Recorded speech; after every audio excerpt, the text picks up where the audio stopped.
In Chapter 16, our final chapter, we will be looking at retained earnings and a computation for earnings per share. So we'll be explaining the accounting and reporting for different types of dividends, what are prior period adjustments and restrictions of retained earnings, the components of shareholders' equity, and then we're going to look at how we compute a very important ratio for finance and accounting called earnings per share and diluted earnings per share. So what is retained earnings? It's the account used by corporations that keeps track of all the earnings of the business that have not been paid out as dividends yet. Contributed capital typically occurs when the corporation sells shares of stock. So that's where they're keeping track of money that they receive in total when they sell preferred stock or common stock. Retained earnings is where they keep track of all the earnings that are promised to the shareholders. If there's a deficit, that's a negative retained earnings balance, results from accumulated losses or dividends that are in excess of earnings, and that could happen sometimes. So to pay cash dividends, a corporation must meet legal requirements, so whatever the laws are for their state, and have assets available for distribution if they're giving out assets. Usually a corporation must restrict the amount of retained earnings available for dividends by the cost of treasury shares held. A contractual agreement, such as long-term bond covenants, may also restrict a corporation from declaring dividends. So remember, retained earnings is where we pay out dividends. That's the money that's available to be distributed as dividends. If we need to restrict that, though, we must because of maybe a long-term covenant. So what happens though when we do pay out a dividend? How does a company account for cash dividends? The most common type of dividend is a cash dividend. That's where the corporation is promising to pay the shareholder a cash. 4 dates are important. Declaration date. That's the date that the board of directors says, we shall declare a dividend. Ex-dividend date, that's the date before the date of record. The date of record is the date that the ownership cutoff occurs. And then the date of payment is the day that the corporation actually does send out the payment. Again, declaration is the date the board of directors, they're the ones who decide to pay a dividend, formally declares that a dividend will be paid to shareholders of record. So that whoever owns the shares on the record date on a specific future date, which is the date of payment, and that typically occurs 4 to 6 weeks. The ex-dividend date occurs several days before the date of record to enable the corporation to update its shareholders' ledger by the date of record. The ex-dividend date is important to investors because on the ex-dividend date, the stock stops selling with dividends attached. The date of record is the date which determines which shareholders will receive the dividend for the next payment date. So the investors listed on the shareholder ledger on the date of record are the ones who actually receive the dividend. And then, of course, the date of payment is the day that the corporation sends out the cash. So on the date of declaration, the corporation promises to pay an asset, cash. So they actually create a liability. They reduce retained earnings for the amount of the dividend because dividends are a payment of the earnings of the business, and we keep track of the earnings and retained earnings. And then they increase a liability account to show that the company promises to pay that amount of money. On the ex-dividend date, there is no accounting entry because it has nothing to do with financial information back at the corporation. Date of record, there is no journal entry, maybe a memo entry saying that the date of record occurred, but it's that ownership cutoff date. So the people who own the shares on that day are the ones receiving the dividend. And then the date of payment is the day they'll send cash out, so they reduce the assets and they're paying off this liability created on the date of declaration. So they'll reduce their liability as well. So let's look at an example. November 2nd, Bengal Corporation's Board of Directors declares preferred dividends totaling $25,000. So anybody of all the people who own preferred shares, they're receiving a total of $25,000, all the shareholders in total. And the common, same thing, they're receiving dividends of $40,000. The dividends are payable December 14th to shareholders of record on November 23rd. So let's take a look at the journal entries. November 2nd, date of declaration. The company will debit retained earnings for the total amount of the dividend, decrease retained earnings. They're paying out that much as a dividend. That much of the earnings is coming out of retained earnings and being sent to the shareholders in the form of a dividend, a cash dividend. They'll credit two liability accounts, one for dividends payable preferred, the other for dividends payable common, for their respective amounts. On the date of record, a memo entry. The company will pay dividends on December 14th to preferred common shareholders of record as of today, the date of record. And then the 14th, when the payment actually occurs, there they are reducing their liability accounts for dividends payable preferred and common, and then decreasing cash because they're sending the cash out. So that's a pretty straightforward way of how we do the accounting, the journal entries for cash dividends. Now, usually the amount of dividends payable to each class of stock is easily determined. Preferred stock may be either fully or partially participating, and we talked about that already. A corporation must compute the dividends payable to each class of stock, though, when they have more than one class. They have to come up with that $25,000 and the $40,000 being paid to each of the class, either preferred or common. If a preferred stock is fully participating, preferred stock shares equally with the common stock in any extra dividends, distributed proportionally based on their respective total par value. So here's an example. Edgecom Corporation issued 10% participating cumulative preferred stock with a total par value of $20,000 and a common stock with a total par value of $30,000. They distribute a cash dividend of $9,000. And all of the preferred stock dividends have been paid to current date. So there are no dividends in arrears. Preferred would be the kind of stock that would have dividends in arrears. The par value of preferred stock is 40% and par value of common stock is 60%. So if fully participating, dividends to preferred stock would be determined as follows. 10% of the par value would first be paid to them, or $2,000. The extra dividend, 40% of unallocated dividends of would be $1,600, or $3,600. Now, where do we get that $3,600? Or $1,600? I'm sorry. The amount of dividends declared are $9,000. The first $2,000 go right to the preferred stockholders.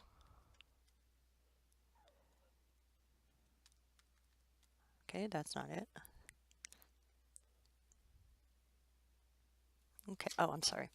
Yeah, 9,000 would go to 2,000. Okay, so there's 7,000 left over.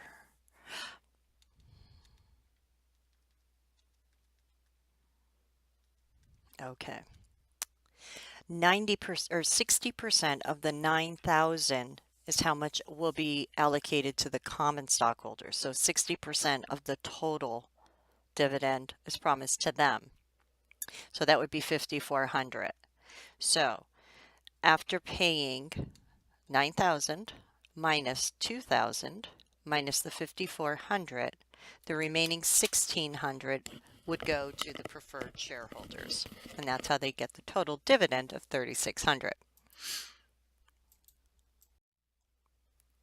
And there it is again. Okay, if preferred stock is fully participating, again, 10% of the 20,000, common stockholders would get 10% of their par value, or 3,000. I went about it a little differently.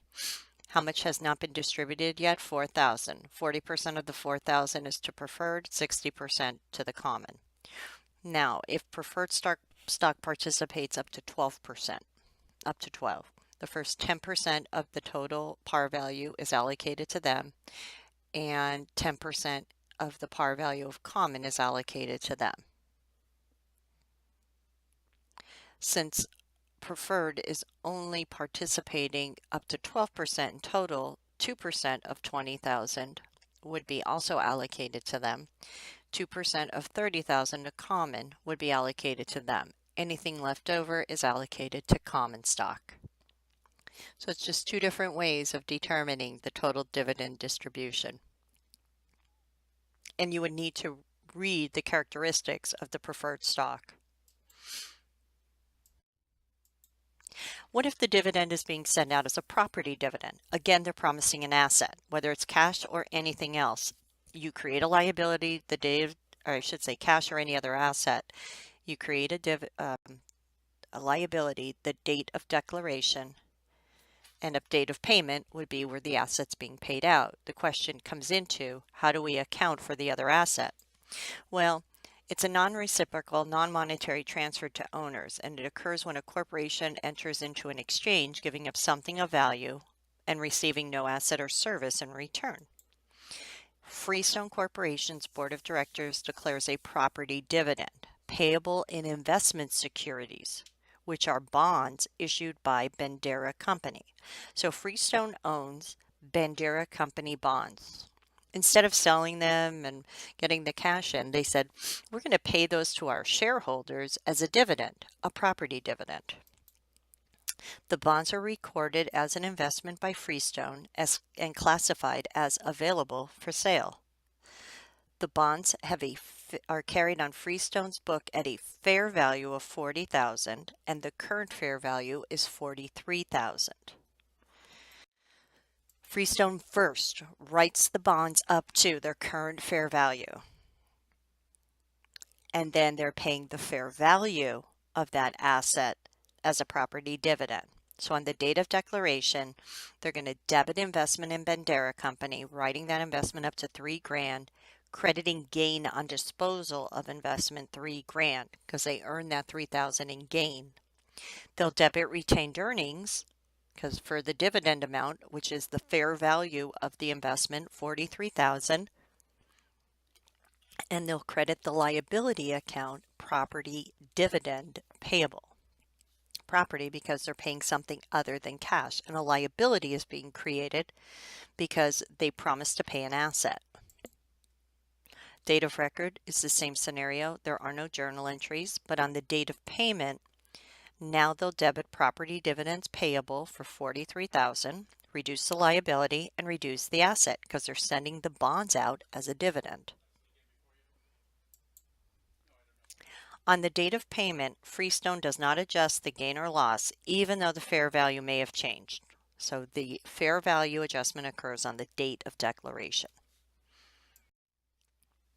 Okay, so there's cash dividends, property dividends. Another one, scrip dividends. A corporation may have adequate retained earnings to meet the legal dividend requirements, but not enough cash. So in this case, it may declare a scrip dividend and issue a promissory note called a scrip that'll require the corporation to pay dividends at some future date. So it's a promise to pay those dividends, but not today, in the future. The dividend liability will be classified as a short-term or long-term depending on the maturity date of the scrip. And of course, scrip dividends are rare. You probably never even heard of them. A stock dividend, so we're not even going to go into the journal entries, but here's a more common type of dividend, a stock dividend. And a stock dividend is where the company promises to distribute more shares of stock to a current stockholder. So it's a proportional or pro rata distribution of additional shares of a corporation's own stock. If it was another company's stock, that would be a property dividend because they're paying out an investment they hold. This is we're going to the safe, pulling out some shares of stock that are ours and paying them to our shareholders as a dividend. Types of stock dividends.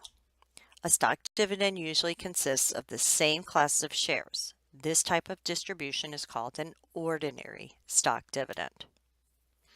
the distribution of a different class of stock. So it's still that company's stock, but common might be given to preferred, or preferred may be given to common.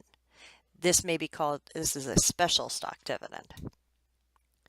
A stock dividend differs from other dividends because there's no assets of the corporation being sent out. They're not promising any assets. They're promising more shares of stock. They're promising equity. So we account for it a little differently. Now, the following factors may enhance the perceived attractiveness of a stock dividend, because if you're sitting there thinking, I want stock, maybe I want cash, well, the shareholder may see the stock dividends as evidence of corporate growth and better financial policy. Others may see the stock dividend in a similar light, and increased trading in the stock may cause the market price not to decrease proportionately from new shares being introduced into the market because of the stock dividend, but actually increase. The corporation may state that it will pay the same fixed cash dividend per share. So now you're getting more shares of stock. You could sell them in the market to get the cash, or you could hold on to them, let their value increase. You paid nothing for them as the shareholder. That's the value of a stock dividend. Its effect on the market is similar to a stock split, but it's not accounted for like a stock split. What is a stock split? Well, I can't remember if we went over it or not, but I'm going to talk about it one more time. A stock split occurs when a company wants to regulate or help change the market price of their shares of stock if they feel that they're becoming too expensive in the stock market. So if a company says we're having a 2-for-1 stock split, it will be giving out 2 shares of stock for every 1 share a stockholder currently owns. So this will infuse more stock into the stock market, which will have the alternate effect on the stock price. So if it's a 2 shares for 1, the price of the stock should be expected to be cut in half. And that's just economics. Okay, so that's what happens with the stock split. But with a stock dividend, you're infusing more stock into the market, but you're actually affecting equity accounts for it. Take a look. When you have a small stock dividend, you are issuing more shares of stock. So if you have any kind of stock dividend, you're issuing more shares of stock, and you're also, quote, paying it out as a dividend. So we need to find a value for those pieces of paper because we're paying out the earnings. Well, if it's a small stock dividend, the stock dividend is less than 20 to 25%, and that's how a stock dividend is declared, a 20%, a 50%.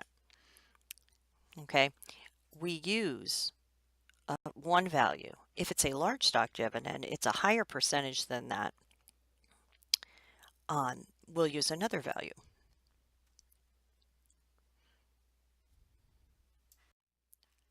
So there is a great flow chart. If it's a stock dividend that's considered a small stock dividend, you use the fair value of the stock to determine the value of the dividend. If it's considered a large stock dividend, higher than those percentages, you use the par value to determine the value of the dividends. So let's look at some examples. Query Corporation has shareholders' equity prior to the stock dividend of common stock $10 par, additional paid-in capital, and retained earnings, as seen. They declare an issue on the same day. Well, they declare an issue a 10% stock dividend. So this is a small stock dividend. On the declaration date, the stock is selling for $23 a share. Remember, they're paying their stock dividend on the issues issued and outstanding. So what do? Well, we need to determine first the number of new shares being distributed into the market. How many shares of stock are in this stock dividend? If there's 20,000 shares currently outstanding and they're issuing a 10%, we'll take 20,000 times 10%. So 2,000 new shares of stock are being sent out as a stock dividend. We now need to determine the total value. Since this is a small stock dividend, we will multiply those 2,000 shares by the market price of $23 a share. And that's where we get the value of the dividend, which is debited to retained earnings of $46,000. So that's the value of the stock in the stock dividend. We are not distributing the stock dividend on the date of declaration. We're just saying we're going to be sending pieces of paper out on the date of payment. So as of today, it's considered distributed, to be distributed. So we don't credit common stock because we haven't sent this stock out yet. We credit common stock to be distributed for its par value. Its par value. So the number of new shares in the stock dividend times the stock's par value. 2,000 times 10, 20,000. The excess, as always, goes into an additional paid-in capital account, and this would be from stock dividends. So you could see there's many additional paid-in capital accounts set up for different reasons, and this is just excess from a stock dividend. The date of issuance or payment, the day they send the shares, now they're officially issued. We debit the common stock to be distributed for its par value, and now we can credit common stock because the stocks are officially in the market. What's the overall effect on stockholders' equity?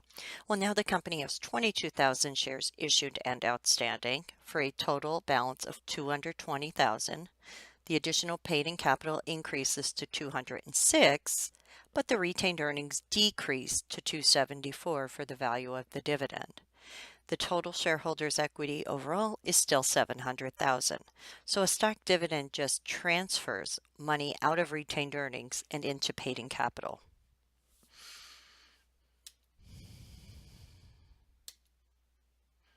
Assume instead now query declares a 40% stock dividend, which is considered a large stock dividend when the stock is selling for $23 a share.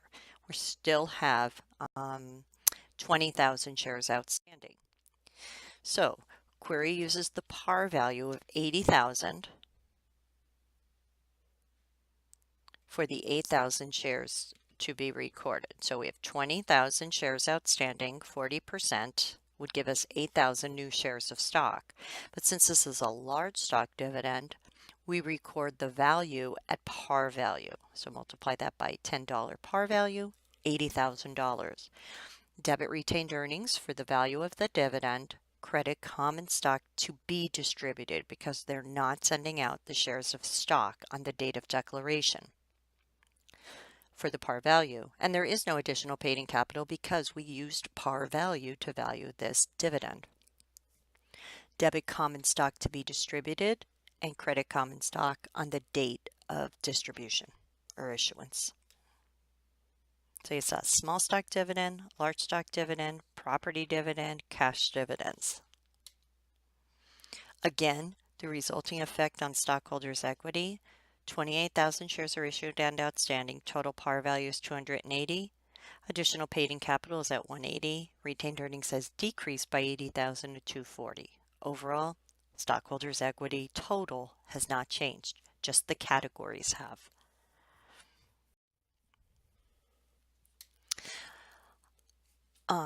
Like we were just talking about, a stock split results in a corporation issuing additional shares. A reverse stock split reduces the number of shares outstanding. A stock split does not affect retained earnings at all, nor does it affect paid-in capital overall. There is no new assets being brought into the company, nor is equity transferring around. We usually just make a memo entry because it increases the number of shares, but it does the opposite to par value. A liquidating dividend represents a return of contributed capital than a distribution of retained earnings. So this means we're actually sending back money people paid originally for the stock. A corporation usually declares these dividends when it is ceasing or reducing operations, so they're not a normal type of distribution. It may also arise when a corporation with natural resources pays a dividend based on earnings before depletion, which is a very specialized industry. Okay, so that's our discussion on dividends, first major area. and how they affect retained earnings and stockholders' equity overall. Prior period adjustments are just that. They're items that affect retained earnings because of mistakes in the past. So they're so we go backwards, retrospective adjustment of retained earnings that can arise from changes in accounting principles, a change in accounting entity, and correction, and that's our normal reason for them, a correction of an error of a prior period. Take a look. Riker Corporation discovers that it did not accrue $10,000 of interest expense. It forgot to do it last year. You just don't say, oh, okay, we'll do it this year. No, that throws off your numbers from 2017 and it's wrong. So what this is saying is that we didn't record enough in interest expense. So how I like to think of it as, what would I have done if I did record it correctly? I would have debited interest expense and credited interest payable for $10,000. Okay, well, instead of debiting interest expense, debit retained earnings. Because where did interest expense end up at the end of 2016? Retained earnings. Retained earnings has $10,000 right now too much in it because interest expense would have decreased it. And then we credit interest payable. Any kind of tax effect also needs to be recorded. So because we didn't record that interest expense properly, we paid too much in taxes, $3,000 worth. So we could apply for an income tax refund. So an income tax refund receivable account of $3,000 is debited and retained earnings is credited, because if you think about this, we had interest expense of $10,000, but we would have had a tax savings of $3,000. So the net effect on retained earnings is only $7,000. If Riker's January 1, 2017 retained earnings balance was $102,400, it reports the correction on its December 31st, 2017 statement. So they don't say, oh, retained earnings started with the corrected balance. No, show the wrong balance. Show that you made a correction during the year for a problem in the prior year, and then say, now this should have been the corrected balance on January 1, 2017. They'll disclose the effect of the error on the prior year's net income and earnings per share in the period in which the correction is made.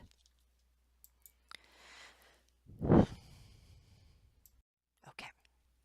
Restrictions, appropriations of retained earnings. A restriction or appropriation is a policy where the board of directors makes a commitment that part of the retained earnings is not to be used for dividends. So shareholders will know, oh, that part of retained earnings it's being held over for a special purpose. It's not going to be declared as a dividend. They may restrict retained earnings to meet legal requirements. They may restrict it to meet a contractual restriction. Corporations disclose restrictions of retained earnings in a note with a clear description of why they're doing it. And that's only right to the shareholders. Moving right along. Reporting changes in shareholders' equity. So a full set of financial statements should show investments and distributions to owners during the period. The disclosure must include changes in the different classes of common stock, additional paid-in capital, retained earnings, accumulated other comprehensive income, and treasury stock. The purpose is to report the changes to help users assess changes in its financial flexibility, profitability, and risk. The statement of shareholders' equity is usually reported in matrix form. Okay, so it's a table to show all these changes, to show all the different categories or accounts in shareholders' equity along with the changes. And there is a typical looking matrix. So you could see across the top, there's where all the common stock started, the additional paid-in capital, where that started that balance. This company had common stock option warrants. They'd retained earnings and other balances. And then every transaction that affected any of these items is listed and its effect on the account. So then you could show the decision maker, here's where the balances ended at the end of the year. And they agreed to the balance sheet. And there's the balance sheet. Remember, in a statement of shareholders' equity, you first label your contributed or paid in capital area. If you have preferred stock, you list that first with the dividend percentage, par value, authorized, issued, and outstanding. And you can see that's what the same type of information that's reported for the common stock. Par value, number of shares authorized, number of shares actually issued, and how many are held in treasury. Or you could subtract that 100 and say 11,300 are outstanding. Remember, outstanding shares are the ones who get the dividend. So if a company owns its own stock, it doesn't pay itself a dividend, cash, property, or stock. Additional paid in capital is also listed for any of those items in common stock option warrants. Retained earnings, and then our major areas of accumulated other comprehensive income. Any type of treasury stock amounts are subtracted to get total shareholders' equity. So all the information from that statement of shareholders' equity ends up on the shareholders' equity section of the balance sheet.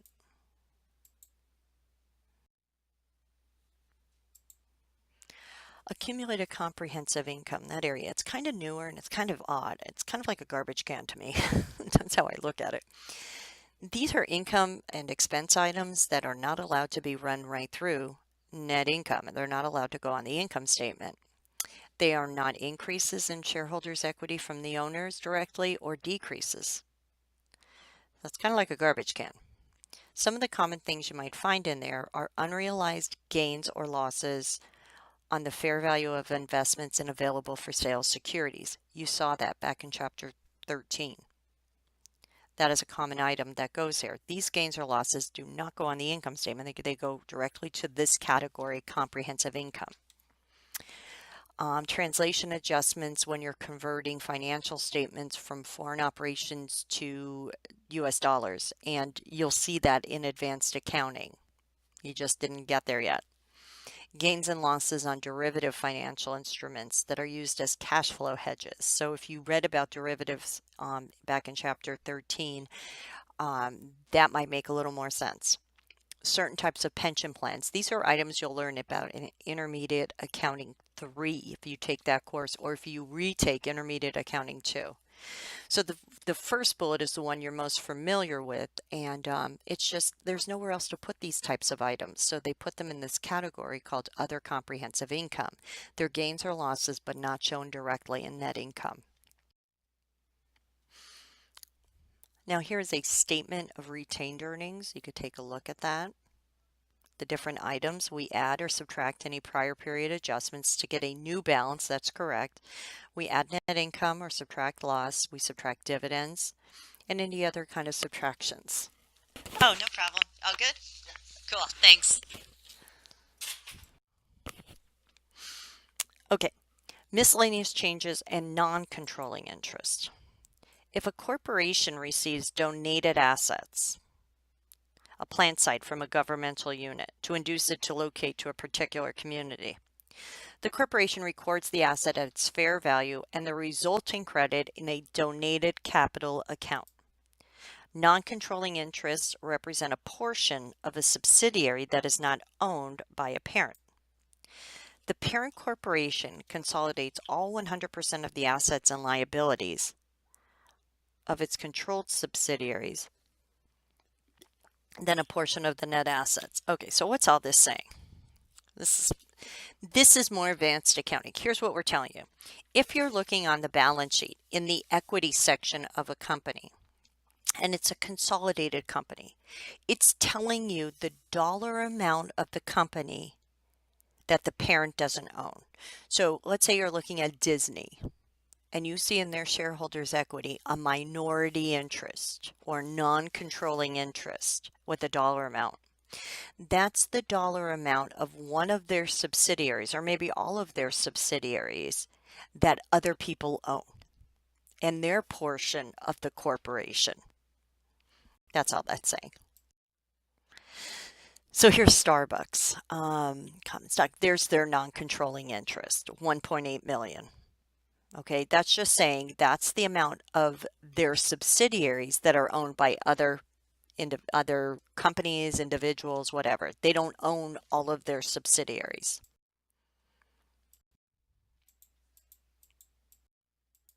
You could take a look through these. All right. So that's the first major part of our chapter. Let's look at earnings per share now, which is the second.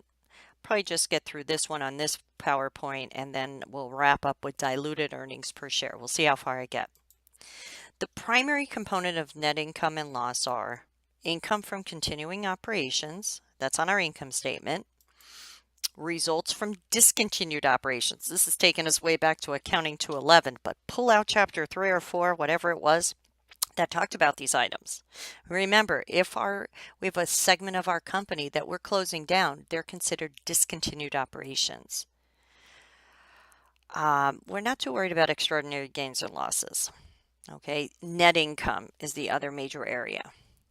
Corporations are required by GAAP to report not only those primary components, but also earnings per share on each of those components.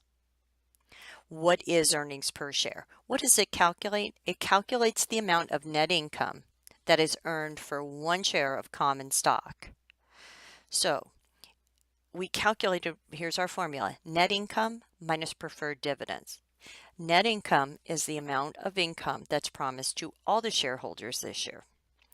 We just want to isolate the portion of net income that is there for common stockholders.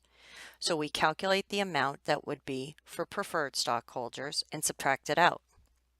We then calculate what's called weighted average number of common shares outstanding for the year. Divide that into the net income just for the common shareholders, and that is their earnings per share. So we're going to take a look at, we'll just look at this really quick before we go on. One ratio often used by investors to evaluate return and risk is price earnings ratio. And what it is we take the market price per share and divide it by that last calculation called earnings per share. What does it tell us? It tells us the value the market places on $1 of earnings per share. So if you have $1 of earnings per share and your market price is $10, the market places a $10 value on $1 of earnings per share. So if your earnings per share increases or decreases, say your earnings per share goes up to $2 and it's still that same PE ratio, the market price of your share should go up to $20. It should increase another $10 because the way earnings per share changes, so does the market.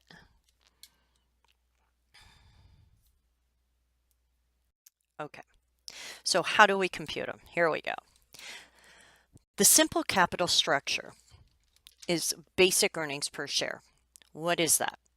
It's when you have sold shares of common stock or preferred stock, and nothing else out there can be converted to preferred or common. So you don't have any convertible bonds, you don't have any kind of warrants, stock options, anything else that could upset earnings per share. Everything that is common stock is already listed there. Everything that's preferred stock is already listed there. A complex capital structure brings in these other items. So in a complex capital structure, we pretend basically, or we look to see, are there any items out there that have the potential to become common stock? Is there any convertible bonds? Is there any convertible preferred stock? Is there any stock warrants out there or stock options that people could exercise them and they could buy more common stock? Why do we separate these two? Well, basic earnings per share tells you what your earnings per share actually is right now. The next level is called dilutive earnings per share. And you think of the word dilution, dilute. It's when you add more stuff in and it waters it down, right? So you could think of capital structure as making your iced tea exactly to the directions. You know, we have a quart of water and you put in 4 scoops. Diluted earnings per share is, okay, let's pretend everything that can be converted to common stock actually happens. So now you're increasing the number of common shares. So that's going to decrease earnings per share. It's like you're adding water into that iced tea you just made. So where is it at? Where could it be if everybody converts everything to common stock? So we give worst case scenario because it's going to decrease. That's all a complex capital structure is about. So basic earnings per share, we do our normal calculation. We say, what's net income today minus preferred dividends divided by our weighted average number of shares that are sold outstanding. We don't include treasury share. Now, what is this weighted average number of shares? Well, if your actual number of shares outstanding is constantly the same throughout the whole year, that is your weighted average number of shares. But what if your shares change throughout the year? Well, we have to do a calculation. And what we do is we say, what were the actual number of shares until a change? And how long were those actual shares outstanding during our year? And for each fraction of the year, we multiply that. Take a look. Alamance Corporation had 15,000 shares of common stock outstanding at the beginning of the year. On March 2nd, it issued 2,700 shares. On July 3rd, it issued another 3,300. And on December 1st, it reacquired 600 shares of treasury stock. So it went from 15,000, then on March 2nd, it went up to 17,700. Then on July 3rd, it went up to 21,000. December 1st, it came back down to 20,400 by adding and subtracting those items. So what is the weighted average number of common shares? Here's what we do. We take 15,000 and go, okay, how long was that outstanding during the year until that sale in March? 2 months. So 2/12 of the year. Then what did it go up to? Then we sold 2,700 more, so it increased to 17,700 until July 1 when we sold more. So for 4 months of the 12, it was at 17,700. Multiply that out. Then in July, it went up to 21,000 shares. And it stayed there until December when we bought back 600 shares of stock, decreasing our outstanding shares. So 5/12 of the year was at 21,000 outstanding. If you multiply that fraction out, 8,750. In December, 20,400 was our new outstanding shares because we bought back 600 shares. So for 1/12 of the year, it was at 20,400. Multiply that out. So you multiply the fraction of the year by the number of shares outstanding for that time period, and then add up those equivalent whole units. So what are the weighted average common shares for the year? 18,850. So that's the number you would use in your denominator.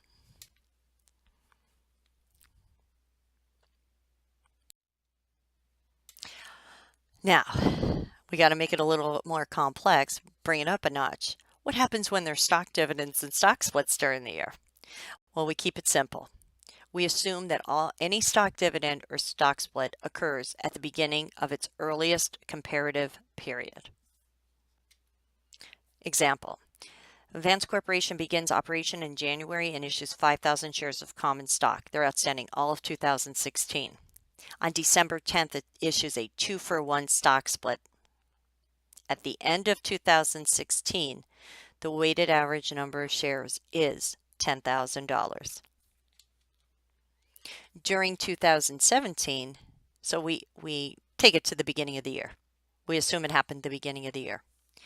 They enter into the following transactions. They issue 5,000 shares of stock.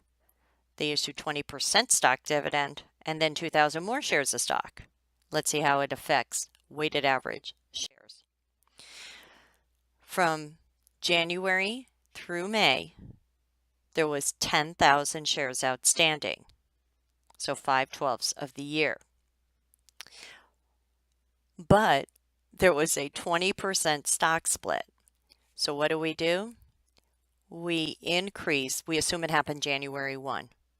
So we say 10,000 shares were outstanding times 120%, 1.20 for the 20% stock dividend. So if that stock split happened as of the beginning of the year, or I'm sorry, stock dividend happened as of the beginning of the year, there would have been 12,000 shares outstanding for 5 months. And that's how we calculate it. From June through July, when there were 15,000 shares for 2 of 12 months, if there had been a stock split as of January 1, those would have been at 18,000 or 120% of 15,000. From August through September, there were 18,000 shares outstanding. It says, oh, jeez. Oh, my goodness gracious. What are they doing?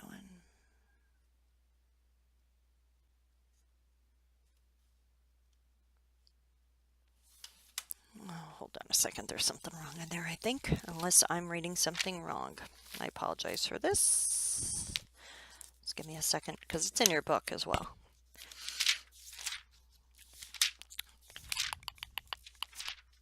This is on page...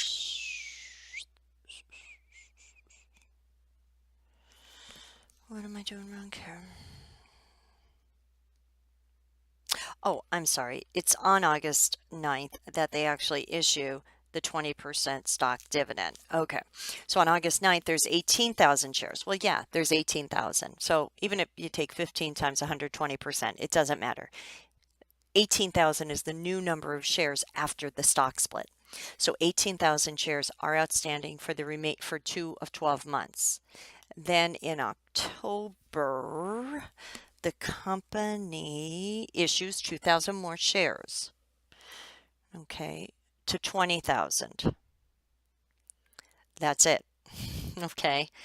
The stock dividend happened before October, so we wouldn't be multiplying it by 120%. We would just add 2,000 more shares. Those 2,000 to 20,000 are outstanding for the remaining 3 months. So when you have a stock dividend, you go back and restate the amount outstanding before you weight them for the fraction of the year. And that's how we get the 16,000 shares.